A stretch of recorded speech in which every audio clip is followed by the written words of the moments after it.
Bonjour à tous, bienvenue dans cette nouvelle vidéo, j'espère que vous allez bien. J'ai changé d'endroit dans mon appartement pour faire cette vidéo, c'est juste pour voir un petit peu les différents cadres qui sont possibles et qui sont le mieux. Dites-moi en commentaire si vous préfériez le cadre de la vidéo précédente ou celui-ci. Aujourd'hui ce sera une nouvelle vidéo qui va expliquer une petite histoire concernant quelque chose dont j'ai déjà parlé dans mes anciennes vidéos. J'avais fait un petit teasing dans mes vidéos précédentes pour vous dire qu'on avait quelque chose à vous expliquer et à vous annoncer entre guillemets. Vous allez très vite comprendre, je vais vous expliquer en détail. Mais dans un premier temps, j'aimerais vous rappeler un petit peu le contexte. Si vous n'aviez pas vu mes anciennes vidéos, je vous conseille d'aller les voir. Mais en gros, on vient d'emménager avec mon compagnon dans un nouvel appartement. C'est notre premier appartement et c'est la première fois qu'on habite vraiment ensemble parce qu'on habitait déjà ensemble un petit peu l'année dernière, mais c'était pas vraiment notre appartement. Avec mon compagnon, ça fait un petit peu plus de 2 ans qu'on est ensemble. Et dès le début, on se questionnait sur un petit point vie de couple. Dès qu'on a un appartement, on veut un animal. Vous vous doutez bien que cette vidéo va parler de ça et qu'on a adopté un animal. Tous les deux, on est amoureux des animaux, de tous les animaux de tout type. Et évidemment, on voulait un animal ensemble. Et on a beaucoup réfléchi sur quel animal on devait choisir. Il faut prendre en compte le mode de vie, il faut prendre en compte le lieu de vie aussi, il faut prendre en compte les besoins de l'animal. Voilà, on a beaucoup réfléchi. Moi, pour ma part, je suis plutôt team chat.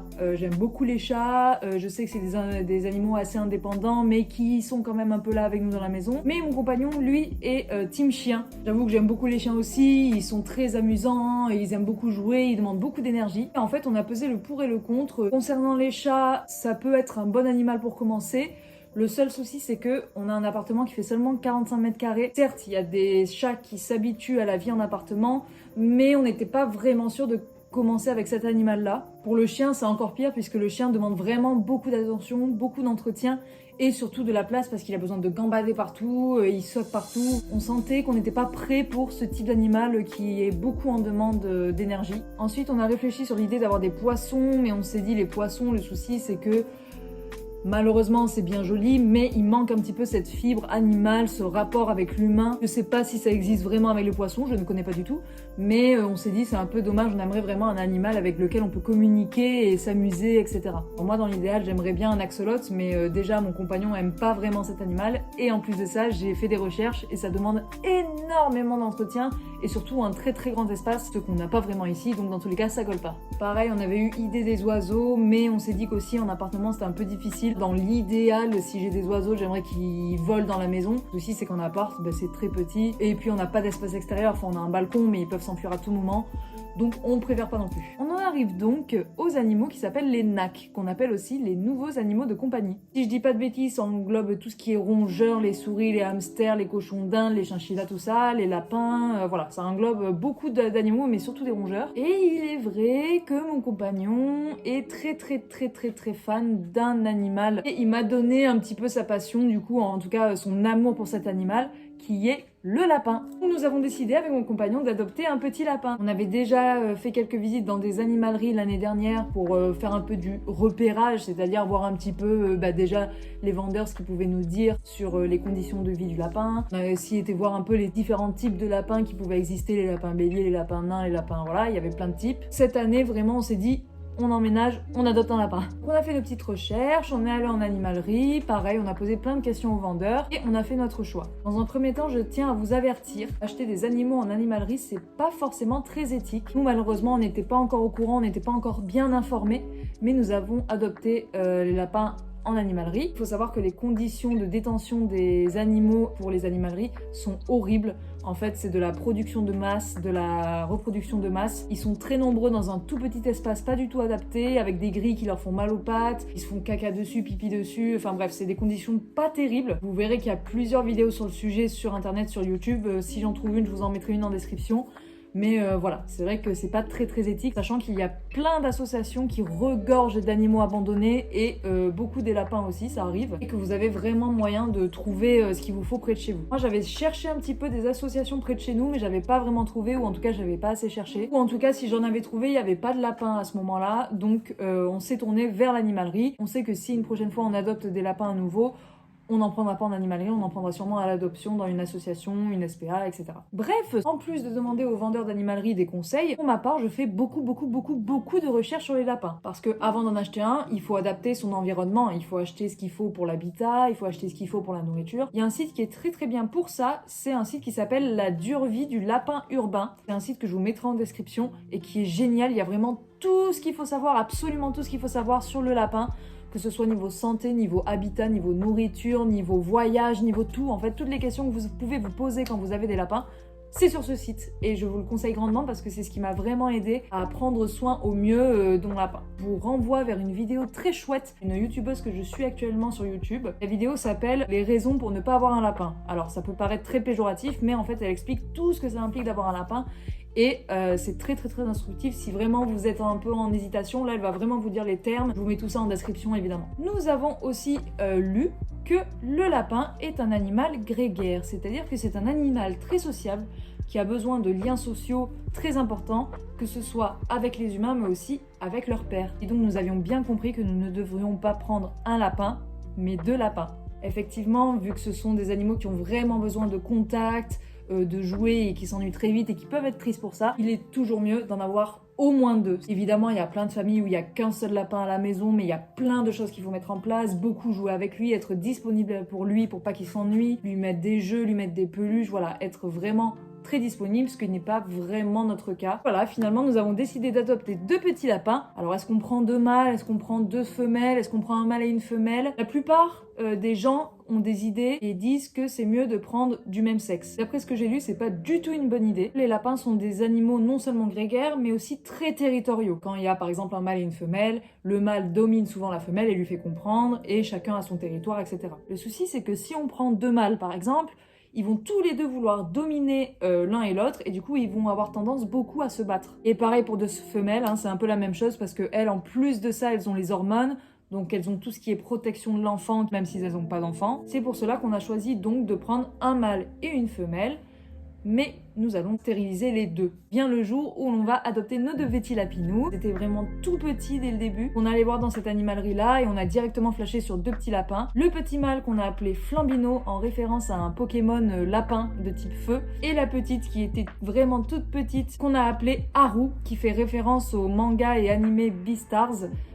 C'est encore une fois un personnage lapin qui fait partie de ce manga et qui est très mignonne. Ils arrivent enfin à la maison. Encore une fois, vu qu'on n'était pas bien informés dès le début et que les recherches se sont faites un petit peu plus après, l'habitat au départ c'était un peu compliqué. On s'y est un petit peu mal pris, non seulement par rapport à la place, mais aussi par rapport au sol que l'on met dans l'enclos du lapin. L'enclos, c'est un enclos qu'on appelle modulable, c'est-à-dire que c'est super pratique. On a des grilles séparées et on peut monter son enclos comme on le souhaite, de la forme qu'on veut. Et comme vous l'avez vu peut-être aussi, au départ du coup, vu qu'ils n'étaient pas stérilisés tous les 2, on a dû les séparer. Ils avaient vraiment pas beaucoup d'espace malheureusement. On les a séparés évidemment pour pas qu'ils s'accoupent. Par contre, on a laissé une grille au milieu, on a fait une sorte de grille avec une grille à poules. Comme ça, on s'était dit qu'ils pouvaient se renifler un petit peu entre les barreaux, comme ça, s'ils voulaient faire connaissance, un petit peu se léchouiller ou quoi, c'était possible quand même. Normalement, si les 2 lapins ne sont pas stérilisés, il ne faut pas les faire se rencontrer dans un premier temps. J'ai lu beaucoup d'articles qui disaient qu'en fait, dans un premier temps, si on avait 2 lapins, il fallait les séparer de pièces carrément, donc en mettre un dans la chambre, dans le salon par exemple. Quand ils se sont habitués à leur habitat,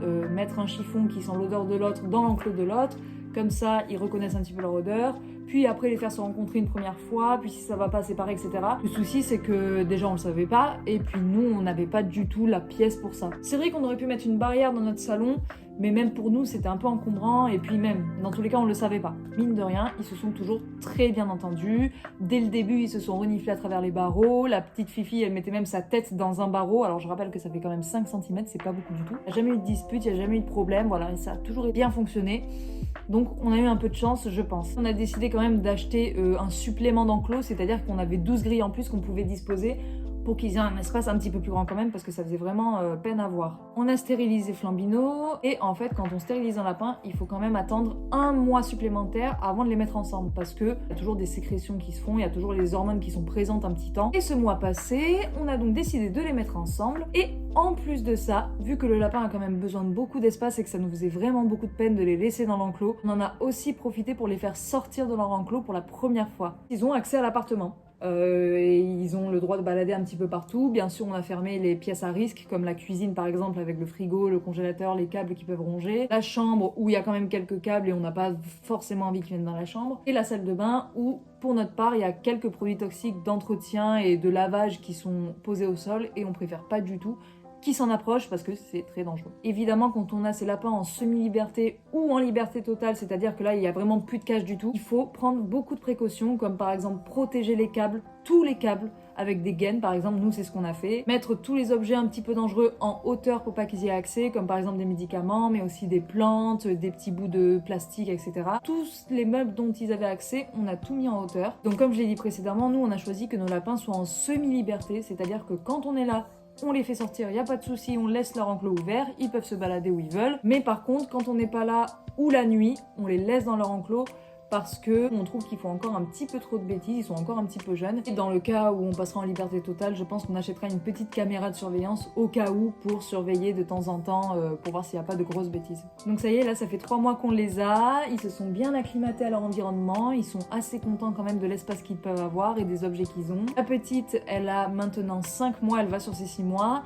Et Flambino a 6 mois, il va sur ses 7 mois bientôt. Voilà pour les grandes présentations, je vais maintenant vous montrer un petit peu comment est notre habitation maintenant, parce que en fait c'est plutôt chez eux que chez nous maintenant. C'est parti! Alors voilà comment ça se goupille, déjà vous voyez qu'il y a plein d'emplacements, je vais vous expliquer tout ça. Et donc voilà l'enclos, donc c'est vrai que dans un appartement de 45 mètres carrés, il fait assez grand, enfin il prend beaucoup de place, c'est-à-dire qu'il prend quasiment la moitié de notre salon. Là on a notre salon basique avec la télé et tout ça, eux ils prennent toute cette place-là. Ils ont le droit de balader un petit peu dans la maison. Là, ils sont à l'intérieur, je vais vous les montrer. Ici, on a le petit Flambino qui est ici, donc un peu plus câlin, un peu plus courageux, qui a pas peur. Et là, donc on a Haru, la petite femelle, donc elle, voilà, à peine je m'approche, elle s'en va. Elle est encore un peu craintive, mais il arrive parfois qu'elle soit assez affectueuse aussi. Et là, ils sont un petit peu en attente parce qu'ils ont fini de manger leur verdure, comme vous pouvez le voir, et ils sont un peu en attente de granulés. C'est-à-dire donc ces petites graines qu'on leur donne, et ils adorent ça, c'est vraiment leur nourriture préférée, quoi. Je vais leur donner juste après. En attendant, je vous montre un petit peu l'habitat. Dans l'habitat d'un lapin, il y a plusieurs choses à prendre en compte. Déjà, un endroit spécifique pour le foin, où on va mettre le foin qu'ils vont manger. Donc nous, on a mis une petite gamelle comme ça. Et on a aussi un petit sac comme ça. C'est un sac de foin, tout simplement, où il y a des petits trous et ils peuvent manger le foin à l'intérieur directement du sac. Exactement comme ça. Ensuite, donc on a évidemment la litière qui est souvent à proximité de la nourriture parce que sachez qu'ils font caca en même temps qu'ils mangent. Ensuite, évidemment, il faut une gamelle d'eau et une gamelle pour tout type de nourriture. Donc par exemple la verdure ou les granulés. Et ensuite, il faut des petites maisonnettes où ils peuvent s'abriter à l'intérieur. Donc là c'est une maison toute simple comme ça, et si je vais de ce côté là, on voit qu'il y a un petit trou où ils peuvent aller dedans. Et vu qu'on a pu agrandir un peu la surface au sol, on s'est permis de leur mettre un petit étage au dessus. Alors là il est un peu en bordel, là c'est pas la meilleure version de la cage, hein. Elle est sale, elle est pas trop nettoyée et surtout elle est un peu en bordel là-haut, avec une petite passerelle qui passe sur la maison, comme ça ils peuvent monter à leur guise. Et ils s'y mettent souvent d'ailleurs pour aller se reposer, etc. Au niveau de ce qu'il y a dans notre appartement, on a rajouté une petite maison comme ceci, où ils peuvent aller à l'intérieur et en même temps se mettre dessus sur un petit coussin. Ici, c'est un parfait endroit d'adaptation, c'est-à-dire qu'à la base, il y avait plein de figurines ici, mais vu qu'ils commençaient à monter, on a tout remonté en haut. Donc là, j'ai plein de figurines qui ont été montées et on leur a fait un petit coin douillet ici. Ils y vont pas souvent, mais de temps en temps, ils y vont un petit peu. On a un plaid ici, là, c'est leur petite cage de transport, mais on s'en sert aussi comme petite maison. Et ils y vont souvent, ils aiment bien. Évidemment, on a des petits coussins ici. Ça, c'est tout ce qui est au niveau des jouets. C'est des petites choses où on met les friandises dedans et ils doivent fouiller, ils doivent lever les petits trucs en bois pour qu'ils puissent fouiller dedans, on met dans les coupelles et ils doivent lever les coupelles pour manger. Encore des plaids ici, on a un petit arbre à chat où ils peuvent aller à l'intérieur, dessus ici, mais aussi dessus ici par la télé. De l'autre côté, on a encore une petite cage ici qui leur permet d'aller à l'intérieur.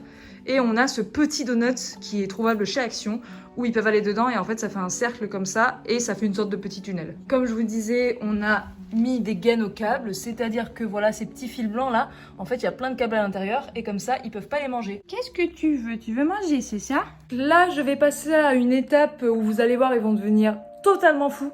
C'est l'étape des granulés. Vu que c'est leur repas préféré, quand je leur en donne, ils deviennent vraiment fous. Vous allez voir que rien que quand je fais le bruit... Hop, et voilà, c'est parti. Ce que je vais faire, c'est que en fait, je vais les mettre dans leur gamelle et normalement, ils vont peut-être monter sur moi. Je prépare ça et je reviens de suite. C'est un peu laborieux avec le téléphone dans la main, Mais voilà, ici, ils peuvent manger tranquillement et c'est à ce moment-là que je peux un petit peu caresser elle parce que vu qu'elle est très craintive, en général, je peux pas trop l'approcher. Et là, vraiment, elle se laisse faire, on peut lui faire tout ce qu'on veut. Et lui, bah alors là, vu qu'il est câlin de base, là, on peut vraiment lui faire tout ce qu'on veut, il est content. Donc c'est un cadre un petit peu particulier, mais ça me permet de pouvoir vous continuer à vous parler, mais en même temps que vous les voyez un petit peu aussi. Donc vous vous régalez bien, là, miam miam. En tout cas, on est vraiment content d'avoir ces lapins, on ne regrette pas du tout. Au début, c'était une grosse source de stress parce qu'évidemment, on avait peur de mal faire. C'est surtout moi, j'avais beaucoup peur de mal faire, j'avais peur qu'il tombe malade, j'avais peur que voilà, parce que tomber malade chez un lapin, ça peut être très très grave assez rapidement. Et maintenant, ça va beaucoup mieux, c'est beaucoup moins une source de stress. En tous les cas, on est de plus en plus informés et il faut savoir qu'il y a plein de pages Facebook qui parlent de ce qu'il faut pour les lapins. Il y a plein de gens qui posent des questions et qui y répondent aussi. Donc ça aide vachement à s'occuper bien de nos petits lapinous quoi. D'ailleurs en parlant de ça, j'ai fait un petit compte Instagram pour les lapinous où vous pouvez suivre leurs aventures, regarder comment ils vont. Voilà, je mets plein de stories, plein de publications, c'est un peu ma passion du moment du coup vu que je suis devenue totalement gaga. Donc si vous voulez y aller, je mets ça dans la description. Ils ont vraiment une tête rigolote quand ils mangent quand même.